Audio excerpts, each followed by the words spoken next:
പശ്ചിമേഷ്യയിൽ യുദ്ധം ഏത് നിമിഷവും പൊട്ടിപ്പുറപ്പെടാം എന്ന തരത്തിലേക്കാണ് കാര്യങ്ങളുടെ പോക്ക്. വെടിനിർത്തൽ പ്രഖ്യാപിച്ച ശേഷം പലതവണ US ഇറാനിൽ ആക്രമണങ്ങൾ നടത്തി.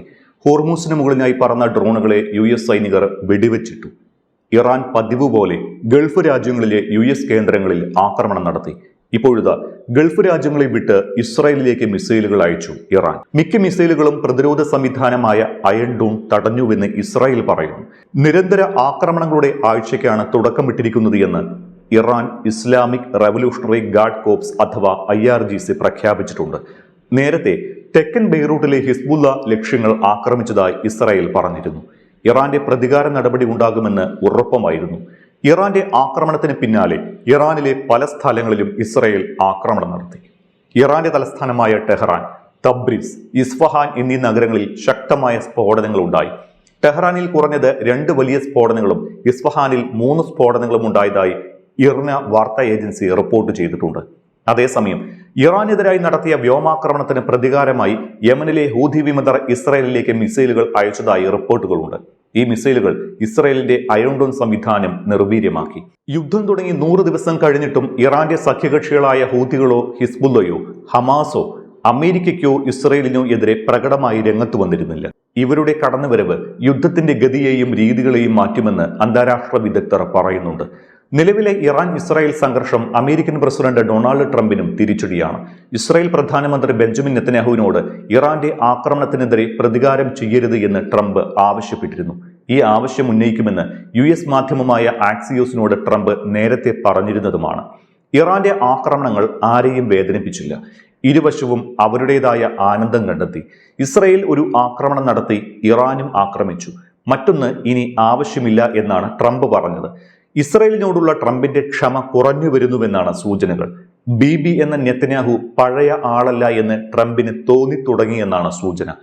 ഇറാനുമായി അമേരിക്ക നടത്തുന്ന ഏത് കരാറിലും ഇസ്രായേൽ പ്രധാനമന്ത്രി ബെഞ്ചമിൻ നെതന്യാഹുവിന് സമ്മതിക്കുകയല്ലാതെ മറ്റു മാർഗമില്ല എന്ന് ട്രംപ് ഫിനാൻഷ്യൽ ടൈംസിനോട് വെളിപ്പെടുത്തിയിരുന്നു. താൻ തീരുമാനമെടുത്തുവെന്നും എല്ലാ തീരുമാനവും തന്റേതാണ് എന്നും നെതന്യാഹു അല്ല കാര്യങ്ങൾ തീരുമാനിക്കുന്നത് എന്നും ട്രംപ് പറഞ്ഞിട്ടുണ്ട്. ഇസ്രായേലിന് നേരെ ഇറാൻ നടത്തിയ ആക്രമണം ഇറാനുമായുള്ള കരാറിന്റെ പുരോഗതിയെ ബാധിക്കില്ല എന്നും ട്രംപ് വിശ്വാസം പ്രകടിപ്പിച്ചിട്ടുണ്ട്. അതേസമയം തന്നെ ഇറാന്റെ ശക്തിയെ ആദ്യമായി അംഗീകരിക്കുകയും ചെയ്തിരിക്കുന്നു ട്രംപ്. അവർ ശക്തരാണ് എന്നും അതിൽ അവർ അഭിമാനിക്കുന്നുവെന്നും ട്രംപ് പറയുന്നു. പക്ഷേ അവർ ഒരിക്കലും ചെയ്യില്ല എന്ന് പറഞ്ഞിരുന്ന കാര്യങ്ങൾ ചെയ്യേണ്ടി വന്നിരിക്കുന്നു. അതിന് അല്പം കൂടി സമയം വേണം. ഇതല്ലാതെ മറ്റു മാർഗമില്ല അവർക്കെന്നും ട്രംപ് പറഞ്ഞിട്ടുണ്ട്. അമേരിക്ക ആഗ്രഹിക്കുന്നത് പോലെ തന്നെ ഒരു കരാറിൽ ഇറാൻ ഒപ്പുവെക്കുമെന്ന വിശ്വാസമാണ് ട്രംപിന്റെ വാക്കുകളിൽ പ്രകടമാകുന്നത്. പക്ഷേ വാഷിംഗ്ടണുമായി നിലവിലുള്ള സംഘർഷം അവസാനിപ്പിക്കാൻ ലക്ഷ്യമിട്ടുള്ള ഒരു കരാറിൽ ഇറാൻ ഇതുവരെ സമ്മതിച്ചിട്ടില്ല എന്നും ട്രംപ് വ്യക്തമാക്കുന്നുണ്ട്. പതിറ്റാണ്ടുകളായി മതിയായ പ്രത്യാഘാതങ്ങൾ നേരിടാതെ ഇറാന് തുടരാൻ കഴിഞ്ഞത് മുൻ US ഭരണകൂടങ്ങൾ കാരണമാണ് എന്നും വളരെ നേരത്തെ തന്നെ വിഷയം പരിഹരിക്കണമായിരുന്നുവെന്നും ട്രംപ് ചിന്തിക്കുന്നു. 4 ആഴ്ച അഥവാ 28 ദിവസം കൊണ്ട് അവസാനിക്കുമെന്ന് ട്രംപ് പ്രവചിച്ച സംഘർഷം പൊട്ടിപ്പുറപ്പെട്ടിട്ട് ഇന്നലെ 100 ദിവസങ്ങൾ പിന്നിട്ടു. ഏപ്രിൽ 8-ന് പ്രാബല്യത്തിൽ വന്ന വെടിനിർത്തൽ ഉണ്ടായിരുന്നിട്ടും സംഘർഷങ്ങൾ പരിഹരിക്കപ്പെട്ടിട്ടില്ല. ഹോർമൂസ് കടലിടുക്ക് ഏറെക്കുറെ പൂർണ്ണമായും അടച്ചിട്ടിരിക്കുകയാണ്. ഇടയ്ക്കിടെയുള്ള വെടിവെപ്പുകൾ തുടരുന്നു. ഒന്നിലധികം ചർച്ചകൾ നടന്നു. പക്ഷേ ശാശ്വതമായ ഒരു പരിഹാരം കണ്ടെത്താതെ അവസാനിച്ചു. പക്ഷേ അപ്പോഴും ഇറാന് മുന്നിൽ അയയാൻ ട്രംപ് തയ്യാറല്ല. സമാധാന കരാറിൽ എത്തുന്നതുവരെ ഉപരോധങ്ങൾ പിൻവലിക്കുകയോ മരവിപ്പിച്ച ആസ്തികൾ വിട്ടുകൊടുക്കുകയോ ചെയ്യില്ല എന്ന് ട്രംപ് വ്യക്തമാക്കി. മരവിപ്പിച്ച ആസ്തികൾ വിട്ടുകിട്ടണമെന്ന് ഇറാൻ ശക്തമായ ഭാഷയിൽ കഴിഞ്ഞ ദിവസം പറഞ്ഞിരുന്നു. $24 ബില്യൺ ഇവിടത്തെ തർക്ക വിഷയം. അമേരിക്ക പിടിച്ചുവച്ചിരിക്കുന്ന ആസ്തികൾ ഇറാന്റേതാണ് എന്നും അത് അമേരിക്കയുടേത് അല്ല എന്നും ഇറാൻ ഓർമ്മിപ്പിച്ചിട്ടുണ്ട്.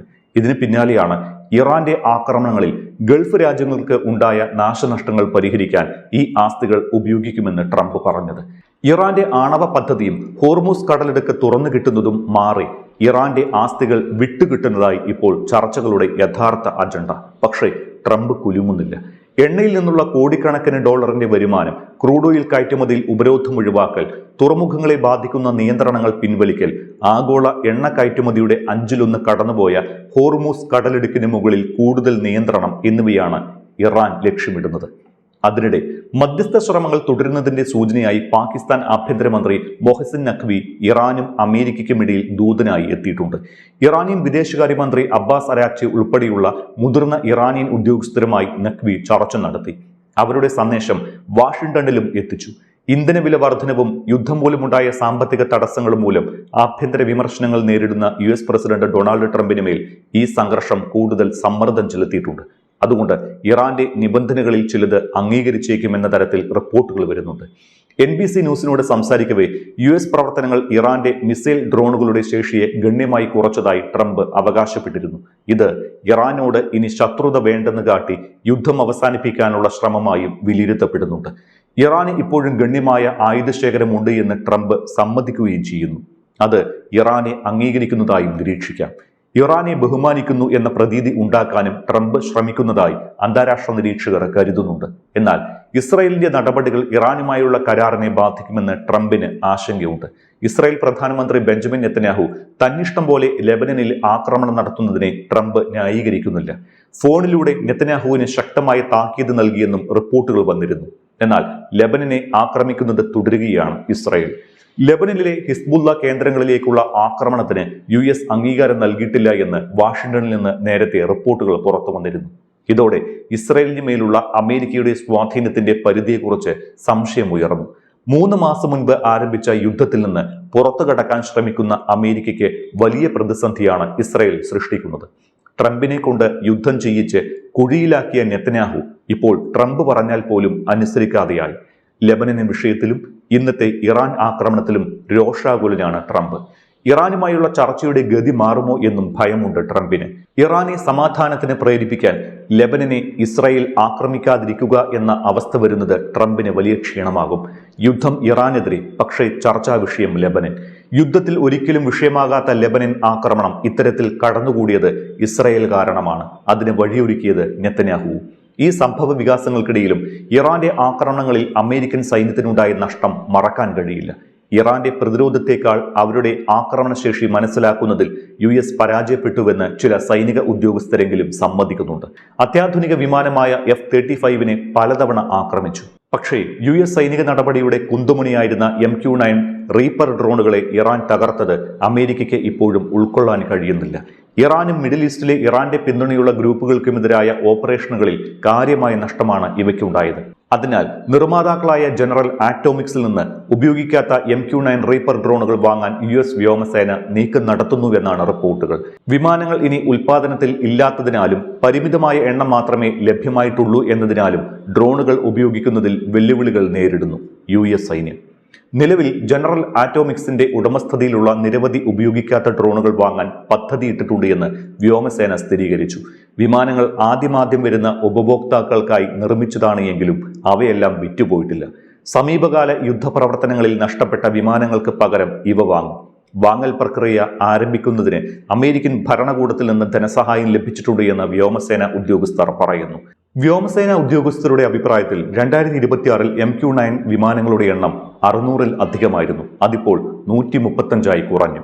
ദീർഘകാല നിരീക്ഷണത്തെയും സ്ട്രൈക്ക് ഡ്രോണുകളെയും വളരെയധികം ആശ്രയിക്കുന്ന ദൗത്യങ്ങൾ തുടരുകയാണ്. പക്ഷേ ഇവയുടെ പ്രവർത്തനശേഷി നിലനിർത്താനുള്ള വ്യോമസേനയുടെ കഴിവിനെക്കുറിച്ചുള്ള ആശങ്കകൾ നിലനിൽക്കുന്നു. ശേഷിക്കുന്ന റീപ്പർ ഫ്ലീറ്റിനെ പ്രവർത്തനക്ഷമമായി നിലനിർത്തുന്നതിന് ഇപ്പോൾ ഉപയോഗിക്കുന്ന MQ-1 പ്രെഡേറ്റർ ഡ്രോണുകളിൽ നിന്ന് ഭാഗങ്ങൾ വീണ്ടെടുക്കുന്നത് പരിഗണിക്കുന്നുണ്ട്. മറ്റ് ബദൽ നടപടികളും വ്യോമസേന തിരയുന്നുണ്ട്. പക്ഷേ ഈ നടപടികളൊന്നും MQ-9 റീപ്പർ ഡ്രോണുകളുടെ അഭാവത്തിന് പൂർണ്ണമായ പരിഹാരമല്ല. US സൈന്യത്തിന്റെ ഏറ്റവും നൂതനമായ റിമോട്ട് പൈലറ്റഡ് വിമാന സംവിധാനങ്ങളിൽ ഒന്നാണ് MQ-9 റീപ്പർ.